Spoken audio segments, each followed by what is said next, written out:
নমস্কার। আজকে দৈনন্দিন রাশিফল আলোচনা করব। আজ হচ্ছে 2 ডিসেম্বর 2025 মঙ্গলবার। সারাটা দিন কেমন যাবে চলুন তাহলে জেনে নিই আজ আপনার রাশি কি বলছে। এর সাথে সাথে আপনাদের একটা কথাই বলি, আমি কিন্তু আপনাদের কাছে বার্ষিক রাশি অলরেডি প্রেজেন্ট করেছি।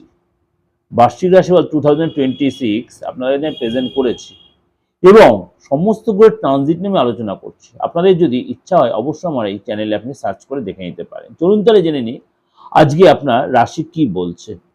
সিংহ রাশি, আজকে 2 ডিসেম্বর, আজকের জন্য আপনার আর্থিক রেটের ব্যাপারে ম্যানেজমেন্ট করে বা ম্যানেজ করে আপনাকে এগোতে হবে। আজকে কোনো কারণে কোনো বড় অসুস্থতা, ফ্যামিলির বা আপনার কারোর কোনো অসুস্থতায় আপনি অনেক বেশি চাপে পড়তে পারেন এবং আজকে আপনার নিজেকে বেশ শক্ত রাখতে হবে, মানসিক জোর রাখতে হবে। প্রেমের জায়গাটায় কোনো কারণে একটু সমস্যা আসতে পারে।